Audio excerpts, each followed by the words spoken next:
এমন একটা রেসিপি দেখে নিন যেটা কিনা রান্না করা ছাড়াই সবার প্রিয়, আর সবাই এটা খেতে এমনকি দেখেই জিভে পানি চলে আসে, আর খেতে দিলে তো একেবারে খুশিতে টকবগিয়ে ওঠে।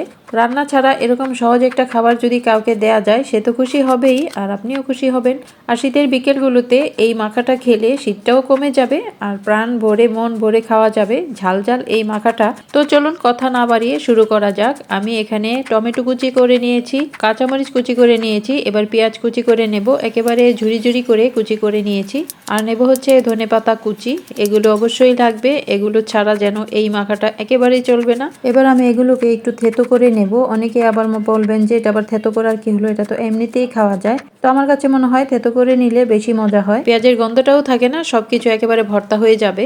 তো স্বাদ মতো লবণ দিয়ে দেব, তারপর হামানদিস্তা দিয়ে আমি একটু গুঁড়া করে নিচ্ছি। এবার একটা মিক্সিং বোলে নিয়ে নেব। লেবুর রসটা দিলে একেবারে টকটক লাগে, সেই লাগে খেতে। আর সাথে দিয়ে দিয়েছি আচারের তেল, এটা পরিমাণ বুঝে স্বাদ অনুযায়ী দিতে হবে, আপনার উপকরণের পরিমাণ বুঝে দিতে হবে। আর বিট লবণও দিয়ে নিলাম।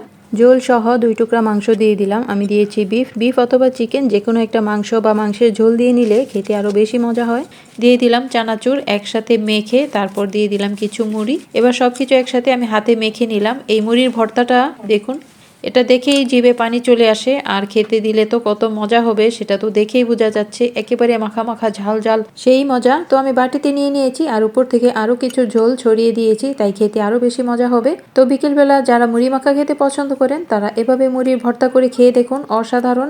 ভালো থাকুন, সহজ রেসিপি পেতে সাথেই থাকুন। আল্লাহ হাফেজ।